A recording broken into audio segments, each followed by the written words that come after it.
Mari kita berdoa dulu ya.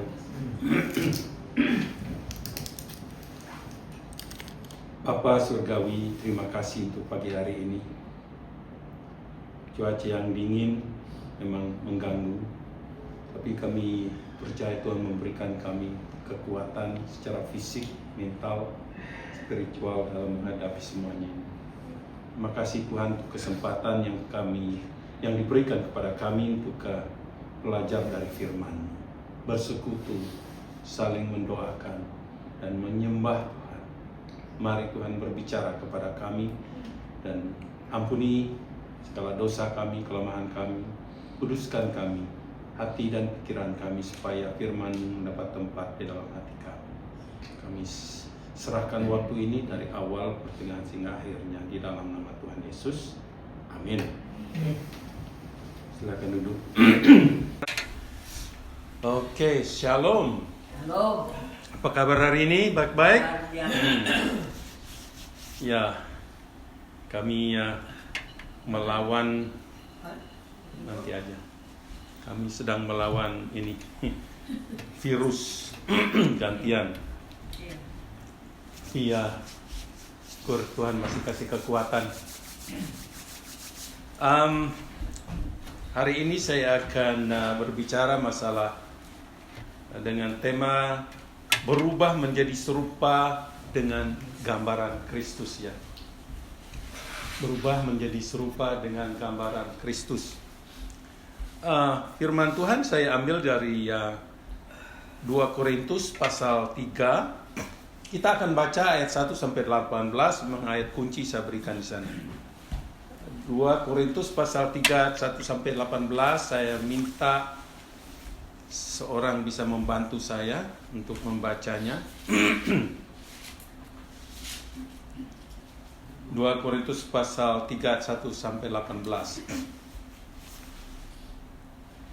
Ada yang bersedia membaca? Suaranya keras. Dan kita semua mencerminkan kemuliaan Tuhan dengan muka yang tidak berselubung, dan karena kemuliaan itu datangnya dari Tuhan yang adalah Roh. Nah, dari ayat 1. Dari ayat 1. Ayat 1 sampai 18. Iya, betul. Pasal 3. Pasal 3. Kalau bisa dibagi, satu orang baca 9 ayat. Jadi 9 ayat. Kemudian siapa? Gracia atau Grace? Saya 9 sampai 18.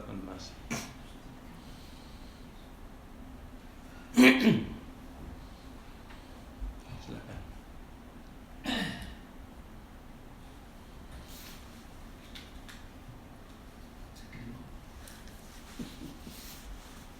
Adakah kami mulai lagi memujikan diri kami, atau perlukah kami seperti orang-orang lain menunjukkan surat pujian kepada kamu atau dari kami?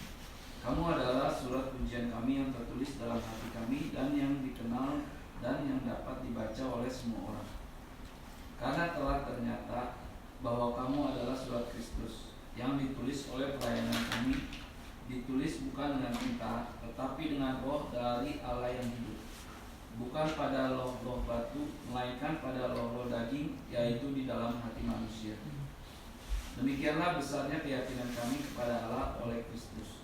Dengan diri kami sendiri, kami tidak sanggup untuk memperhitungkan sesuatu seolah-olah pekerjaan kami sendiri.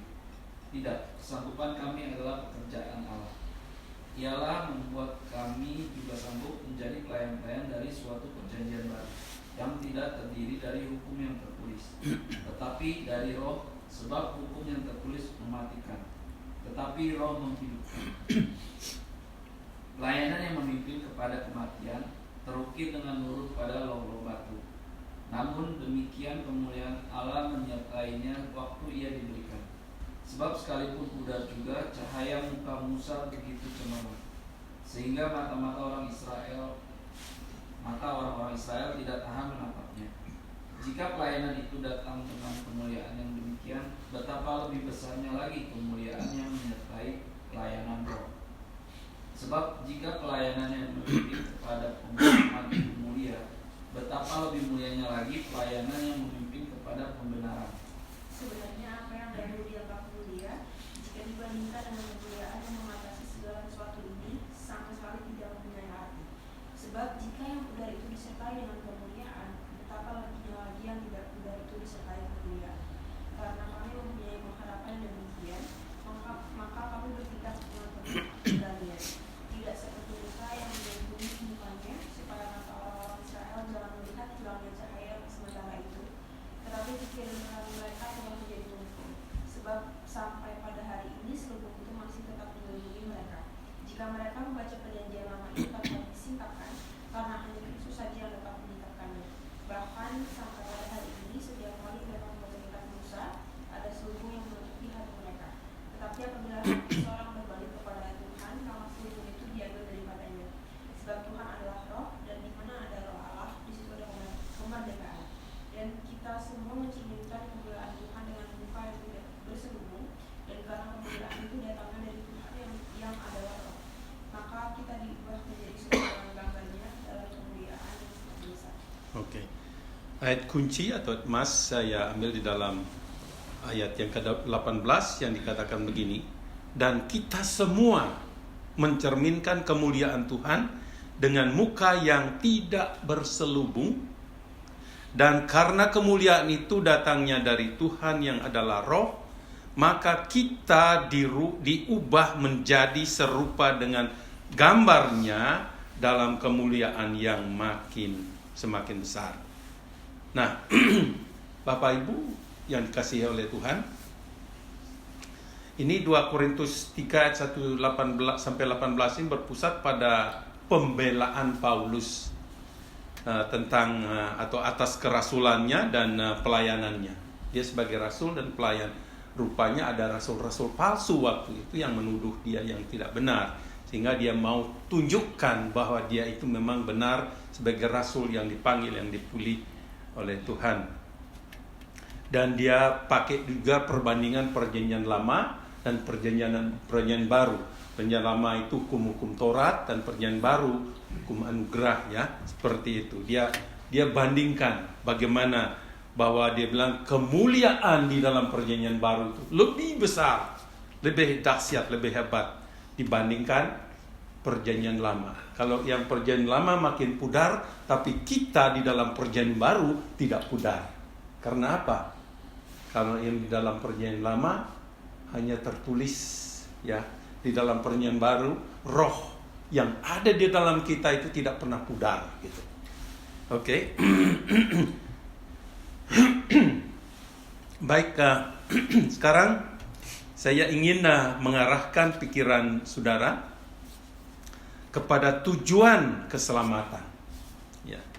Jika kita bertanya kepada orang-orang tentang apa tujuan keselamatan, banyak dari mereka mungkin akan menjawab, ya, tujuan keselamatan adalah menyelamatkan orang dari neraka sehingga mereka dapat pergi ke surga dan memperoleh hidup yang kekal. Kita selamatkan orang itu dari api neraka dan supaya mereka bisa masuk surga. Memang benar bahwa keselamatan memang mencapai tujuan seperti itu, dan bahwa kita harus mengabarkan Injil kepada banyak orang, kepada semua orang, sehingga mereka juga menerima keselamatan itu. Tapi saudara-saudara, bukan berarti ya itu adalah tujuan keselamatan yang sesungguhnya. Lalu apa tujuan keselamatan yang sebenarnya? Mari kita melihat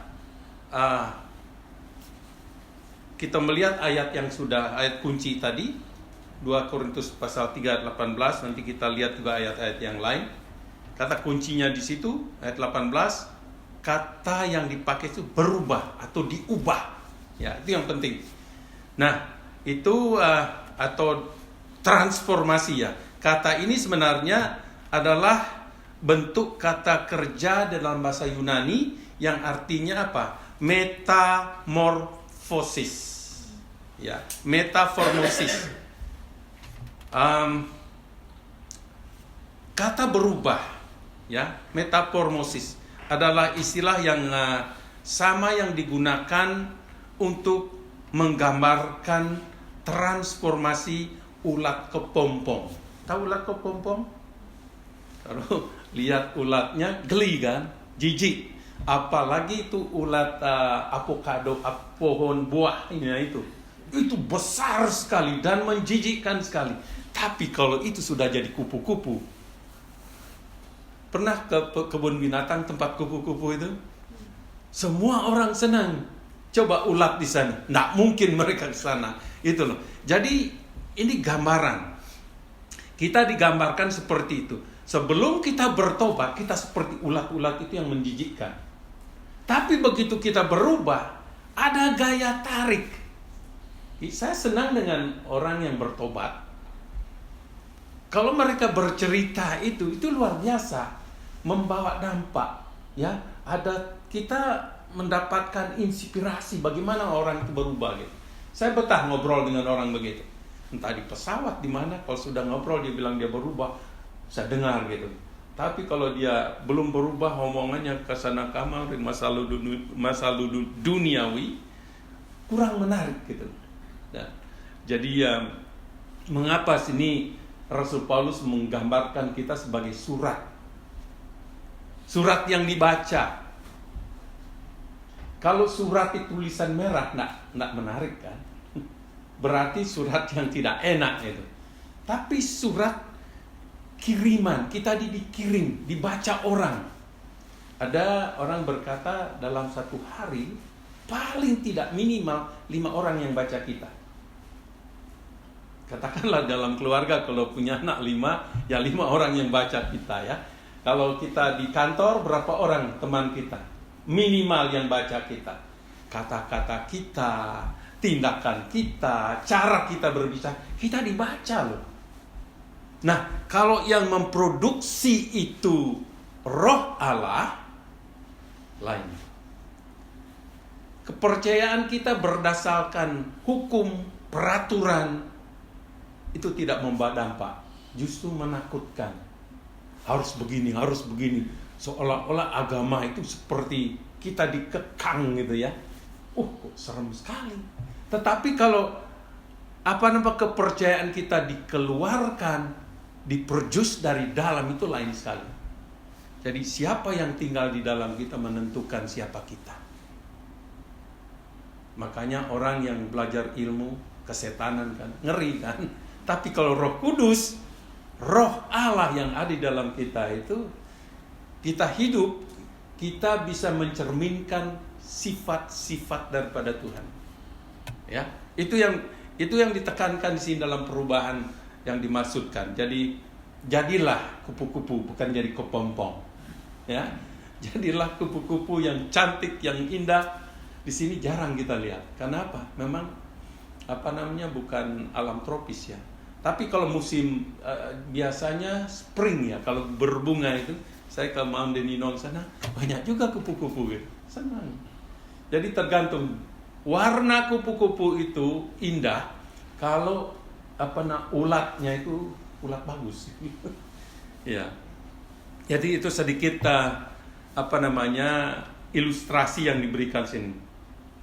Jadi perubahan itulah yang ditekankan. Perubahanlah itu tujuannya. Kalau kita tidak berubah, nak mungkin kita ke surga gitu loh. Ya, kalau kita terus jadi ulat yang menjijikkan, tidak mungkin kita bisa ke surga. Makanya ada proses menjadi serupa dengan gambaran Kristus. Kalau sudah serupa, baru kita nanti di sana. Di sana itu tidak ada ulat-ulat yang menjijikkan. Amin. Jadi ya, mari kita melihat ada beberapa pertanyaan yang perlu kita jawab di sini. Ya. Yang pertama itu, perubahan macam apakah? Ini pertanyaan. Perubahan macam apakah ini yang disebutkan di sini? Pertama, ini adalah perubahan yang kita butuhkan. Semua butuhkan. Kita semua perlu berubah. Ya, kalau kita bilang kita menjadi orang Kristen, kita harus tunjukkan dalam perubahan. Kata-kata kita semua, apa maksudnya di sini? Kita semua, tidak satu orang. Di sini mengacu kepada atau menunjuk kepada orang-orang Kristen yang ada di Korintus, termasuk Paulus. Nah kalau ini kita orang percaya, termasuk saudara dan saya. Ini maksudnya. Dalam ayat 18 ini, ini tidak merujuk kepada orang yang tidak percaya, tapi merujuk kepada orang yang percaya. Nah pertanyaan, apakah kita termasuk di dalamnya? Ya. Terus perubahan macam apakah? Ini yang kita perlu bertanya. Perubahan semacam apakah yang saya alami sejak saya terima Tuhan, sejak saya menjadi orang Kristen? Saudara bisa melihat, ya, mungkin kita bisa melihat dari kebiasaan-kebiasaan kita, betul nggak? Kebiasaan lama lain, kebiasaan baru lain. Saya berikan contoh perubahan yang sebenarnya bukan perubahan yang sebenarnya. Seorang anak mungkin yang sulit berhenti mengeluh, ya, mengeluh dan rewel tentang sesuatu yang dia inginkan. Tetapi hanya karena orang tuanya capek memberitahukan dia dan lain sebagainya, terus dia kelihatan berubah. Sebenarnya itu bukan perubahan, ya. Kemudian seorang pekerja kantor, katakan, dia marah-marah, dia ngomel-ngomel, tetapi setelah bosnya yang dia benci itu keluar, dia kelihatan berubah. Tetapi itu bukan perubahan, ya, bukan perubahan. Pertanyaan, apakah perubahan yang nyata ini? Ya. Tidak karena begitu kondisi sebelumnya dipulihkan dan anak dan pekerja tadi kelihatan berubah, sebenarnya tidak perubahan. Perubahan yang dibicarakan dalam ayat 18 ini bukan perubahan yang dangkal. Ini kita perlu tahu. Perubahan itu tidak dicapai dengan mengubah penampilan luar. Katakanlah, ya, rambut dirubah, ya, warna kulit sudah keriput diperbaiki supaya ketat gitu, ya, dan apalagi dan penampilan luar, begitulah. Bukan itu yang dimaksudkan. Nah ini kadang-kadang kita lebih cenderung penampilan luar sampai operasi plastik lah, ada bibir ditusuk-tusuk sampai muncung gitu, ya. Sama aneh saya lihat. Korea. Ya, banyak sekali sekarang itu. Perubahan itu tidak capai dengan mengikuti kursus, ya, yang menjanjikan mengubah hidup Anda selama 24 jam, 28 jam. Karena ada seminar-seminar yang kadang-kadang memberikan keyakinan Anda akan berubah gitu, ya. Sebenarnya enggak bisa. Perubahan yang dicapai semua ini hanyalah perubahan dangkal yang saya maksudkan tadi. Tapi ada perubahan yang sangat dalam. Perubahan yang sangat dalam itu mulai dari dalam. Kalau kita dirubah di dalam, di luar terrefleksi. Orang bisa melihat kalau di dalam itu berubah. Kalau di dalam tidak merubah, kita omong kosong. Di sini kita ngomong, di luar lain. Ya, omongan kita omong-omong saja. Mengapa demikian? Karena perubahan ini terus memanifestasikan efek saja, ya, dari sifat dosa lama yang dulu mengendalikan kita. Saudara tahu nggak, kita masih tetap ada sifat-sifat dosa walaupun kita sudah menjadi orang Kristen. Kita masih, jangan pikir kita sudah Kristen kita tidak pernah pikir dosa lagi, ya. Kita masih. Disinilah letak sumber dosa setiap orang percaya, dan kita bergumul. Coba lihat Roma pasal 7 ayat 19-20.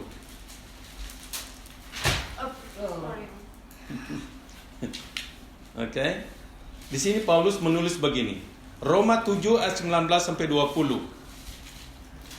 Sebab bukan apa yang aku kehendaki yaitu yang baik yang aku perbuat, tetapi apa yang tidak aku kehendaki, ini, yaitu yang jahat yang aku perbuat.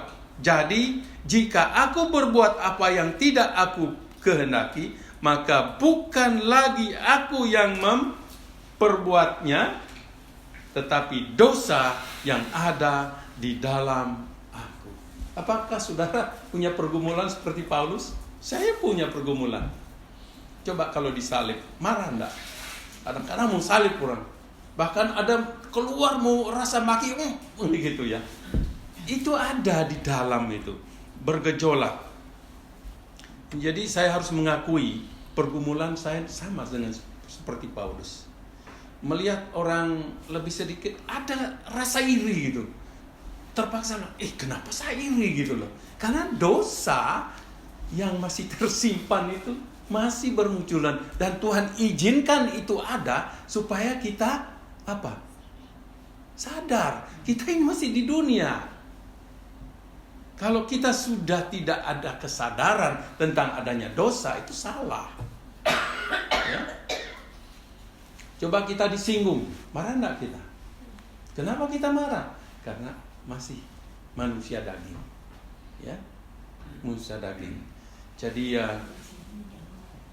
yang pacaran, diputus pacar gimana? Sakit kan? Aduh, saya banyak melayani orang-orang sakit, kepahitan karena diputus pacar itu berat sekali katanya. Yang berat itu kedagingan. Jadi kita langsung lihat dunia itu kok begitu kecil ya. Padahal dunia itu besar. Putus dengan ini pasti Tuhan kasih yang lebih bagus.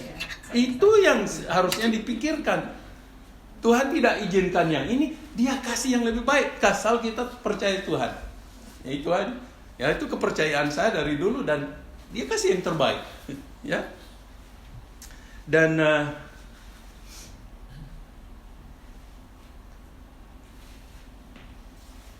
bagaimana kita tahu kalau kita itu masih hidup dalam daging? Tahu nggak? Pasti tahu lah. Apakah keinginan kita mengendalikan kita? Itu masalahnya. Kalau keinginan kita mengendalikan kita, mau ini mau itu dikendalikan, itu berarti kita masih hidup di dalam daging. Kita berjuang mau melakukan yang baik, kok yang tidak baik yang kita lakukan. Ya, jadi ya itu satu bukti. Jadi mari kita lihat sejauh mana kedagingan kita mengendalikan kita. Saya mau terbuka dengan saudara seperti ini supaya saudara ya. Kita semua, tidak terkecuali itu pendeta itu apa, kita masih dikendalikan, dan Tuhan izinkan itu. Kenapa itu diproses, itu dikatakan from glory to glory. Itu proses sampai kita menjadi serupa dengan Kristus. Itu proses panjang. Ya.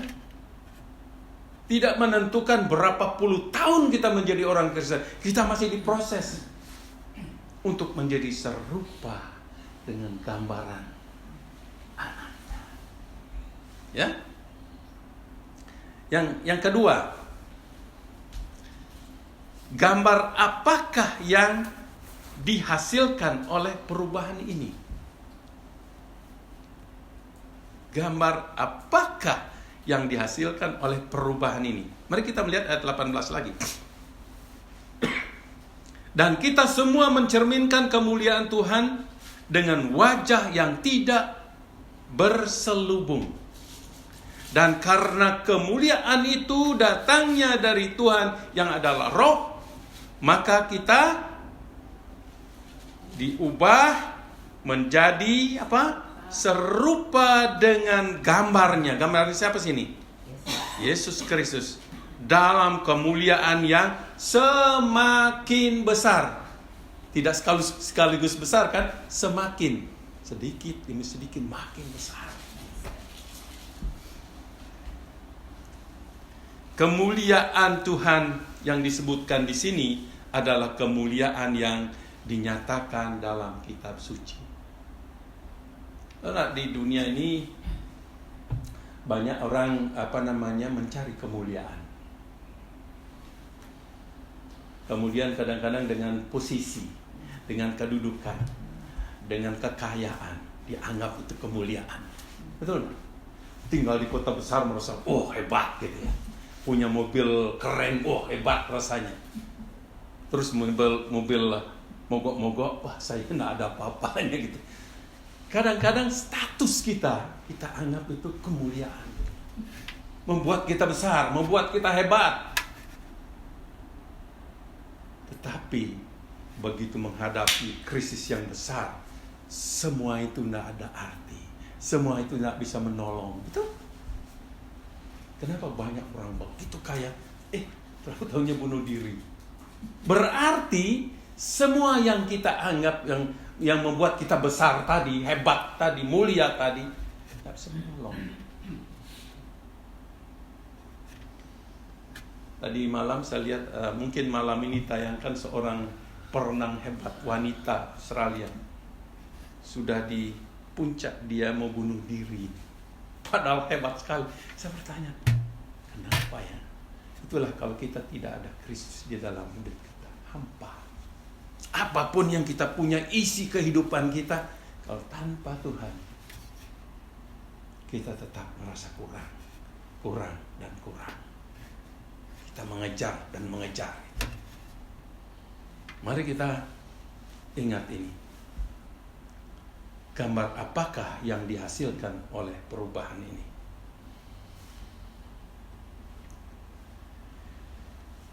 Dan apa yang menghambat kita dalam perubahan ini? Apa yang menghambat kita tidak bisa melihat kemuliaan Kristus? Kemuliaan yang sebenarnya. Mari lihat ayat 14 itu. Ini yang terjadi. Ayat 14. Tetapi pikiran mereka telah menjadi tumpul, sebab sampai pada hari ini selubung itu masih tetap menyelubungi mereka jika mereka membaca perjanjian lama itu tanpa disingkapkan, karena hanya Kristus saja yang dapat menyingkapkannya. Ini pertama untuk orang Yahudi. Kenapa orang Yahudi sampai sekarang belum kenal Kristus? Masih ada selubung, selaput yang menutupi mata mereka, mata rohani mereka. Mereka baca pun tidak akan bisa melihat Kristus. Kita orang Kristen dianggap orang sekte ya, aliran sesat. Tapi ada hamba Tuhan yang menantang. Coba baca nubuatan-nubuatan dalam perjanjian lama yang mengacu kepada Kristus. Mereka tidak berani. Kenapa mereka tidak bisa melihat? Nah, kita sekarang bilang, itu yang orang Yahudi. Tapi banyak orang Kristen membaca Alkitab tidak menerima penyingkapan yang sebenarnya. Tidak mengenal Kristus yang sebenarnya. Kenapa orang sampai mualaf? Berarti dia tidak bisa melihat kebenaran yang memerdekakan dia. Apakah saudara kadang-kadang baca Alkitab tidak ngerti-ngerti? Karena memakai akal. Roh Kudus yang menyingkapkan kebenaran. Baca kalau tidak mengerti, minta Roh Kudus memberikan pencerahan. Ini firman Tuhan. Jangan minta orang lain yang mencoba menerangkan. Minta Roh Kudus. Tidak salah minta pendeta menjelaskan, tidak salah. Tapi pertama minta Roh Kudus. Dia kasih yang sedalam-dalamnya, dan itu yang merubah hidup kita. Ya, setiap kita bisa baca.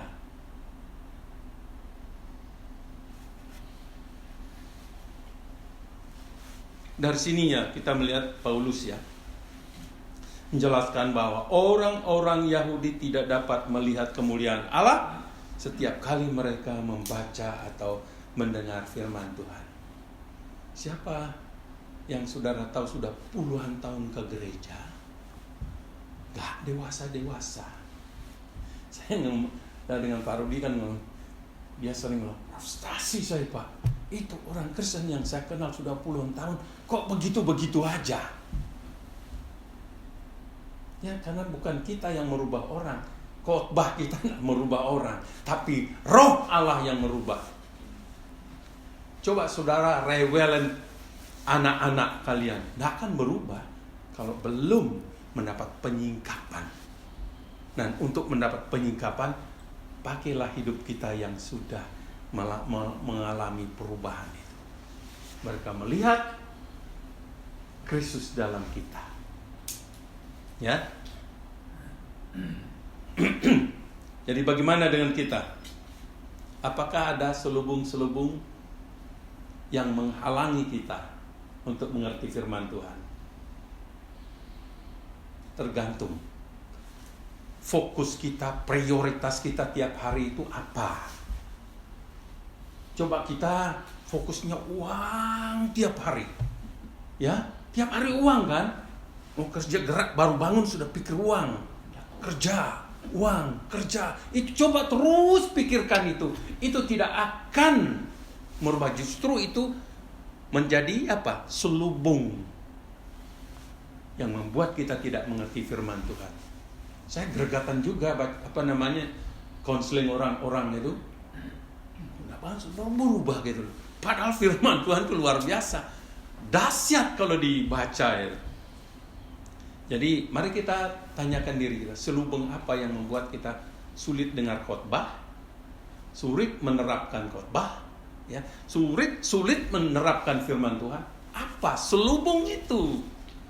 Ya, mungkin itu ambisi kita, ya, kesombongan kita. Ada aja yang membuat penghalang. Ya. Kansas City itu luar biasa hafal ayat firman Tuhan itu. Kalau sudah duduk dengan dia, wah, saya jarang menemukan orang-orang seperti Kansas City yang Pertama kali saya bisa baca kan Pak Hade. Pak Hade, betul nggak saya bisa baca? Saya kan buta huruf. Iya. Terus dia yang bilang, benar tante katanya. Saya kan nggak ngerti umur orang ratusan di. Iya. Kalau berdosa pakai buang itu potong binatang. Iya. Ya, jadi ya ini penting sekali ya. Kita harus bertanya, kita harus jujur di hadapan Tuhan. Apa yang menghalangi kita untuk mengerti firman Tuhan? Jangan kita celah bangsa Yahudi. Kita juga sama kadang-kadang tidak mengerti. Baca firman Tuhan tidak mengerti gitu. Ya. Mari kita melihat Roma 8 ayat 29.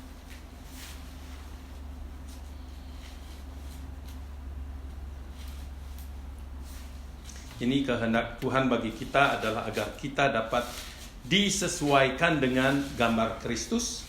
Roma 8 ayat 29 berkata begini. Sebab semua orang yang dipilihnya dari semula, mereka juga ditentukannya dari semula untuk menjadi serupa dengan gambarnya. Ini goalnya, ya, supaya ia, anaknya itu menjadi yang sulung di antara banyak orang. Nah, kadang-kadang kita bangga karena kita dipilih. Ya, ada ajaran-ajaran maka kita semua dipilih. Ya betul. Untuk menjadi apa? Di sini menjadi serupa dengan gambarnya. Sudahkah kita menjadi serupa dengan gambaran Kristus? Itu menjadi pertanyaan. Ya. Bagaimana kita tahu? Kita lihat sifat-sifat kita. Mari kita lihat Galatia pasal 5 ayat 22 23. Ini untuk mengukur. Galatia pasal 5 ayat 22 23. Ini untuk mengukur aja apakah kita sudah menyerupai gambaran Kristus. Dikatakan sana apa?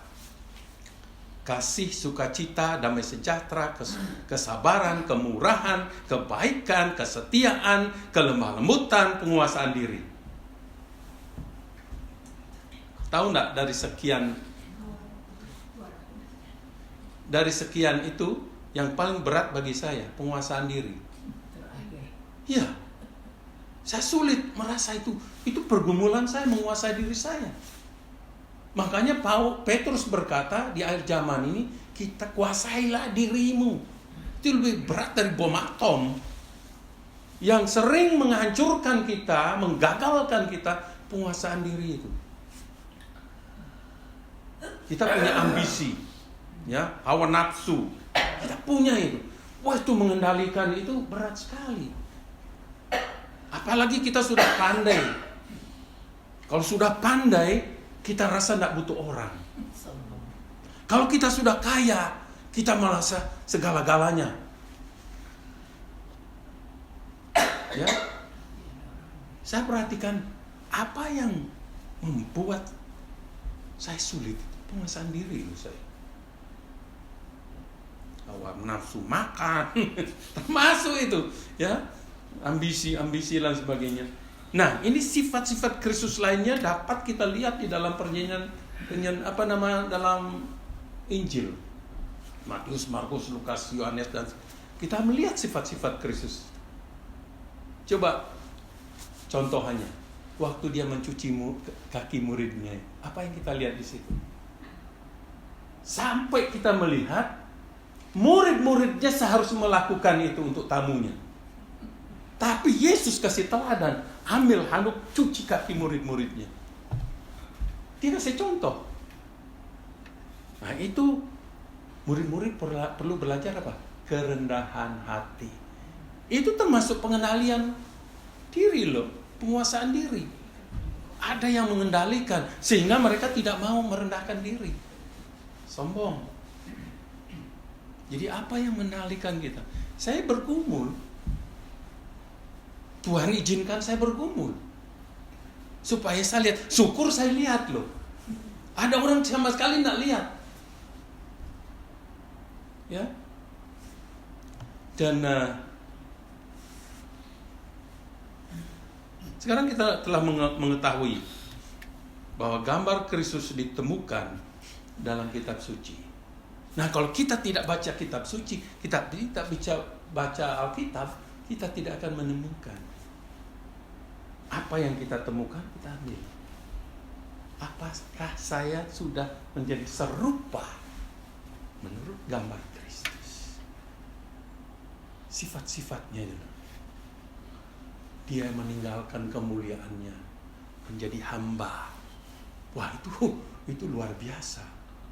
Kita lebih mudah dari bawah naik ke atas. Coba turun ke bawah. Itu tidak mudah. Bos turun jadi pembersih got. Itu berat.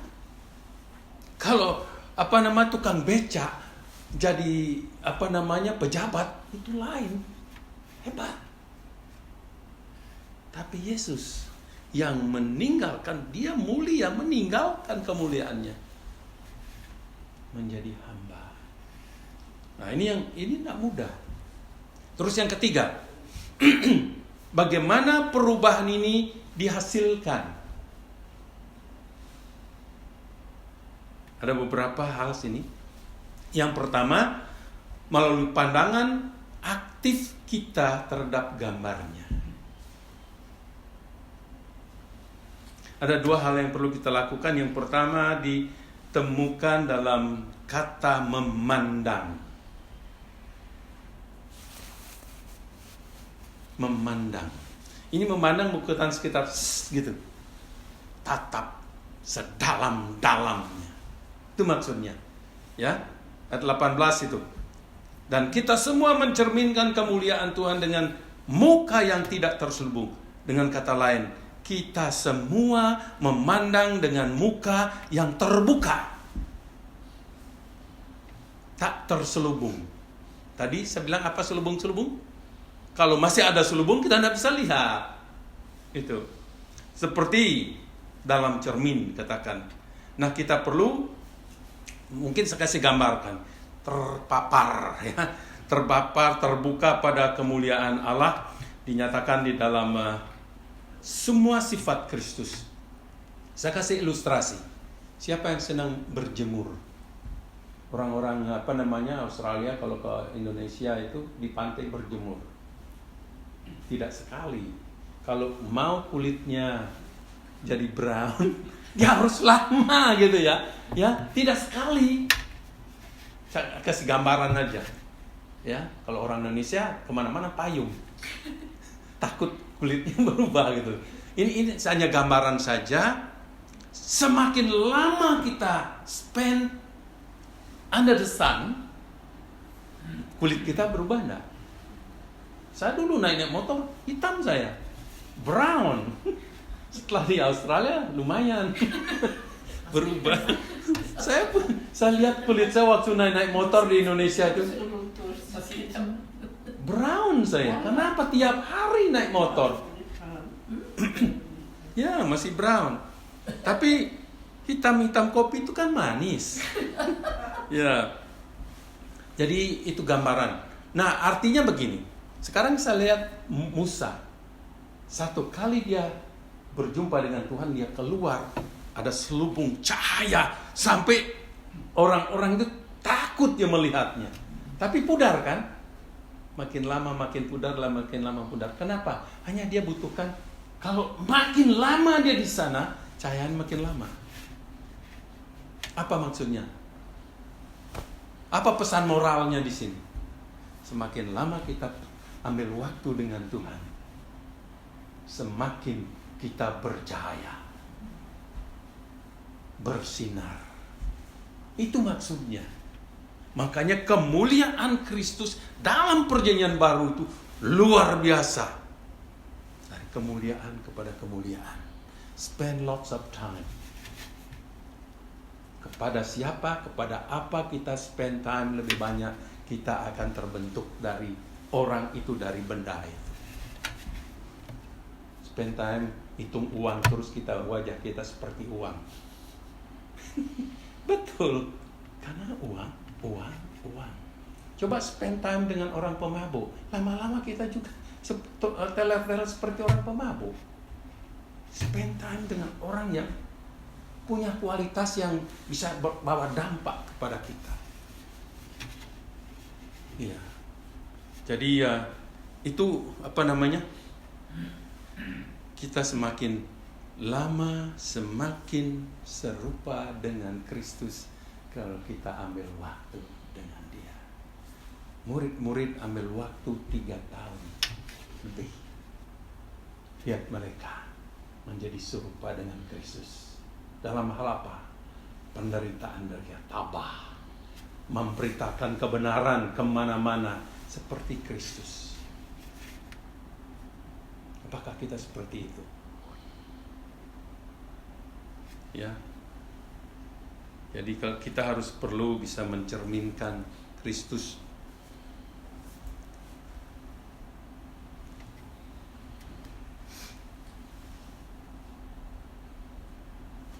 Coba kita baca dalam Lukas pasal 24 ayat 27.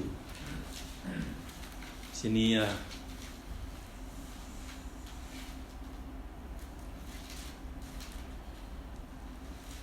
Kepada murid yang menuju ke Emmaus. Ia menjelaskan kepada mereka apa yang tertulis tentang dirinya dalam seluruh kitab suci, mulai dari kitab Musa dan segala kitab Nabi. Ya, Yesus memberitahukan bahwa Dia itu ada. Dari perjanjian lama itu Dia ada. Kemudian Yohanes pasal 5 ayat 39, apa yang dikatakan? Selidiki kitab suci, sebab kamu menyangka kamu olehnya kamu mempunyai hidup yang kekal. Tetapi walaupun kitab-kitab suci itu memberi kesaksian tentang aku, kembali lagi mereka tidak bisa tidak bisa nangkap. Seharusnya mereka bisa melihat. Jadi makin kita spend time baca firman Tuhan, kita harus lihat siapa objek, subjek yang kita lihat di sana. Yesus. Dari Kejadian sampai Wahyu, tema itu adalah tentang Yesus. Perjanjian Lama, Yesus yang dijanjikan. Perjanjian Baru, Yesus yang sudah datang, yang sudah menggenapi. Dan Yesus yang akan datang. Tiga hal. Ini yang kita sedang menanti Yesus yang akan datang. Ya, itu kita dalam posisi itu semakin dekat. Sudahkah kita siap kalau dia datang? Jadi tadi melalui memandang ya. Yang kedua, melalui pekerjaan Roh Kudus dalam mengubah kita. Jangan pikir kita yang mengubah diri kita. Jangan pikir kita mampu merubah orang lain. Tidak mungkin. Suami tidak bisa merubah istri. Istri tidak bisa merubah suami. Kita tidak bisa merubah anak-anak kita. Itu pekerjaan Roh Kudus. Ini kata, hal ini disebutkan dalam teks kita. Dan karena kemuliaan itu datangnya dari Tuhan yang adalah Roh, maka kita diubah menjadi serupa dengan gambarnya. Siapa yang merubah di situ? Roh Kudus. Jadi kalau orang itu puluhan tahun ke gereja tidak berubah-berubah, kita tidak bisa buat apa-apa. Entah itu orang tua kita, entah itu saudara kandung kita. Ya. Jadi pertama-tama kita harus diselamatkan, barulah setelah itu Roh Kudus akan bekerja dalam hidup kita dari hari ke sehari. Dia yang bekerja dalam kita. Saya kadang-kadang menangis, kok saya lamban berubah Tuhan? Saya lamban. Saya mau berubah, tapi lebih bagus lambat daripada sama sekali tidak. Karena ya dia yang penting itu Tuhan masih ada kasih kesempatan kita berubah. Ya. Makanya ada pertanyaan begini tentang siapa yang merubah kita. Yeremia pasal 13 ayat 23, ini bagus ayat ini. Yeremia pasal 13 ayat 23 berkata, dapatkah orang Ethiopia mengganti kulitnya atau macan tutul mengganti belangnya? Masakan kamu dapat berbuat baik, hai orang-orang yang membiasakan diri berbuat jahat? Coba orang Ethiopia itu kan kulitnya hitam. Bisa nggak dia merubah warna kulitnya? Gak bisa. Terus harimau di sini, macan tutul, bisakah dia merubah langsung putih gitu? Tetap belang. Artinya hanya Tuhan yang sanggup. Hanya Tuhan yang dapat mengubah kita dari dalam, dan kita perlu bergantung kepadanya untuk meminta pertolongan. Dulu ada seorang anak, ceritanya namanya Joni. Dia kepingin beli sepeda. Terus bapaknya kasih dia $1 tiap hari. Pak dia ada tabung. Tapi karena dia kesenangannya makan loli, dia belikan loli lah setiap hari. Terus papanya tanya, gimana? Kamu masih suka sepeda itu? Ya suka sekali. Dia takut kasih tahu, simpan untuk loli terus. Gini, ayo kita pergi. Papanya aja beli sepeda itu, dibeli dia. Dia takut, simpanannya tidak ada gitu loh. Tapi karena papanya melihat dia fokus, pingin punya, dibelikan sepeda, itu dia berubah. Apa yang dijanjikan ayahnya, dia penuhi. Dia berubah. Dan Tuhan itu berjanji nggak pada kita? Kita buat kesalahan terus, tapi janji, kalau Tuhan berjanji dia tetap genapi. Cuma waktunya, tunggu waktunya gitu. Jangan kita nyanyikan terus, aku berubah, sungguh ku berubah, hendak berubah gitu. Ya. Dan ya itu sekedar apa namanya?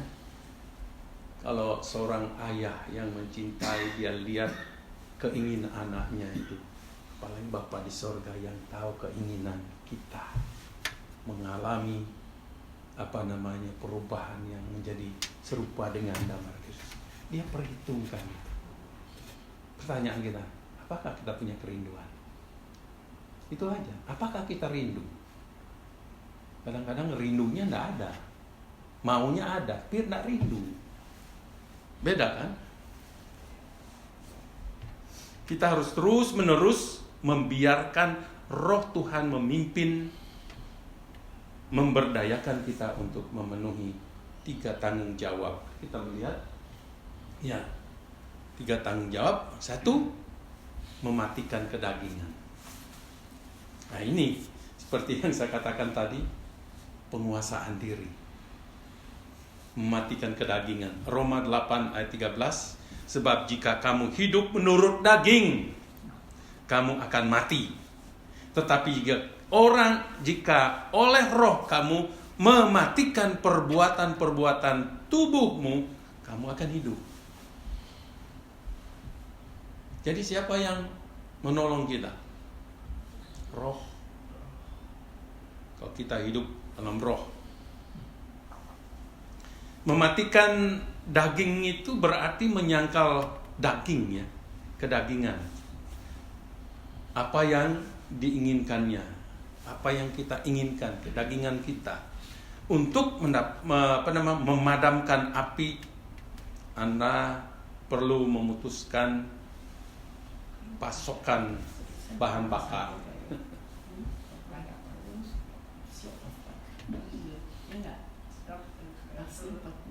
Ya. Ini perlu juga tahu Galatia pasal 6 ayat 8 di sini katakan bagaimana?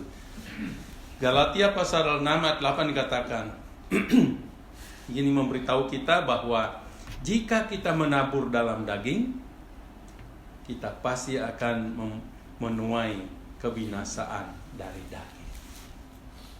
Tabur tuai. Kalau kita menabur kebaikan setiap hari, kita akan menuai kebaikan.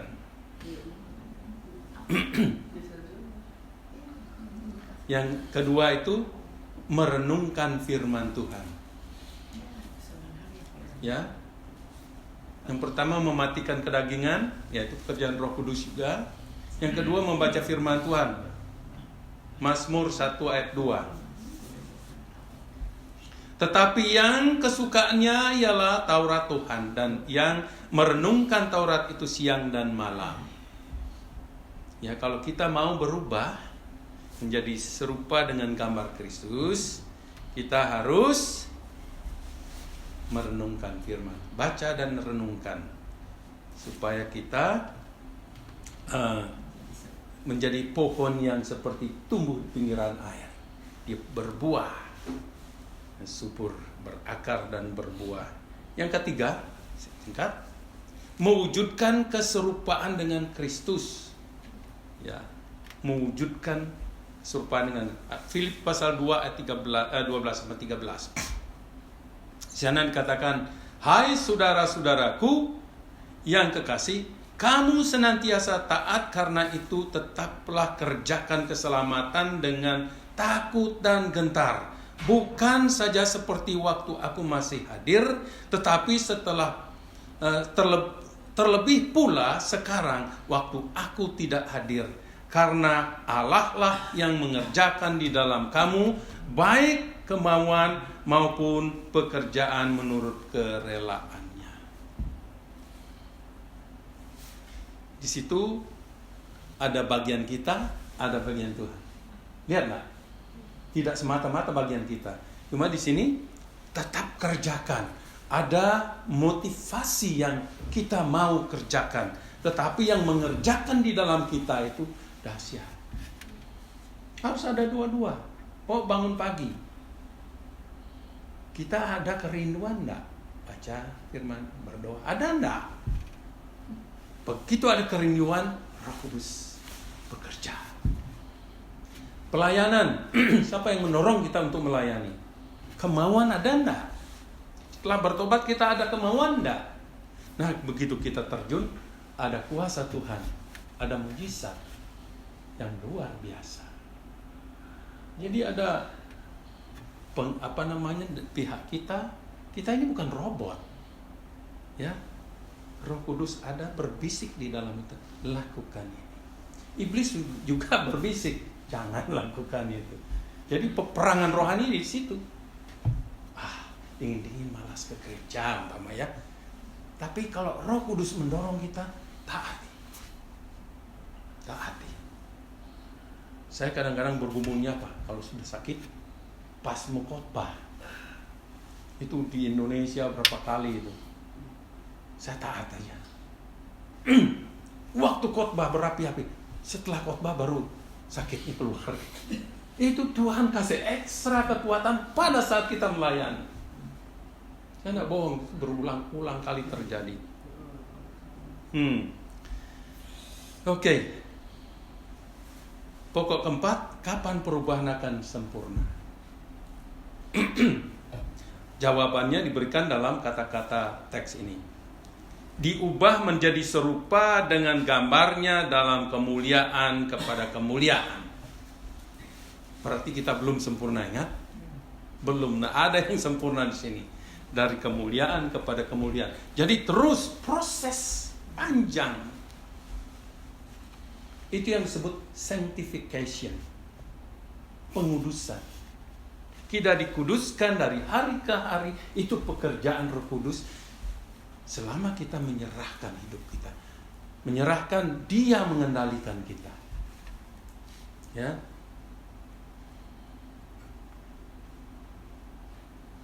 Kita mungkin pernah mendengar lagu-lagu ada bahasa Inggrisnya, little by little, ada itu. Dan sedikit demi sedikit, setiap hari, sedikit demi sedikit, dalam segala hal, Yesus mengubah saya. Meskipun berjalan lambat, tapi ada yang tahu bahwa satu hari saya akan menjadi sempurna. Itu ada lagunya. Itu luar biasa. Jadi jangan terlalu berharap menjadi orang Kristen sempurna, enggak. Kita diproses, dan makanya prosesnya sakit. Jadi orang Kristen kok gini ya, saya sudah tinggalkan semua kok menderita dan sebagainya. Itu kan Anda sering kita bisa dengar. Saya sudah melayani, sudah tinggalkan kok saya menderita ya. Karena itulah bagian yang sedang dibentuk. Umpama kita gampang tersinggung. Ini contoh ya. Kita datang ke gereja, orang yang membuat kita tersinggung datang, bahkan duduk di samping kita. Marahkan kita. Itu orang itu yang membuat saya tersinggung. Tuhan hadirkan dia. Tuhan itu bukan bergurau, membuat kita sadar kita masih tersinggung. Kalau kita sudah tidak tersinggung, orang itu yang menyinggung kita duduk di samping kita pun kita tidak akan tersinggung. Karena apa? Kita sudah lepaskan itu. Amin? Ya. Lihat ini perkataan Paulus ini. Filipi 3 ayat 12. Dia berkata begini, bukan seolah-olah aku telah memperolehnya atau telah sempurna. Ini Paulus loh. Orang yang luar biasa dipakai. Tetapi aku mengejarnya. Kalau aku dapat menangkapnya, karena aku pun telah ditangkap oleh Kristus Yesus. Paulus belum merasa sempurna. Belum. Jadi kalau kita dipuji hebat-hebat, hati-hati. Itu menjerat. Wah, hebat sekali pelayanannya, hebat sekali khotbahnya, hebat sekali ngomongnya, hati-hati. Itu iblis bisa pakai itu menjatuhkan kita. Kita mentok dan misalnya tidak mau maju gitu, ya. Jadi itulah yang saya bisa sampaikan hari ini.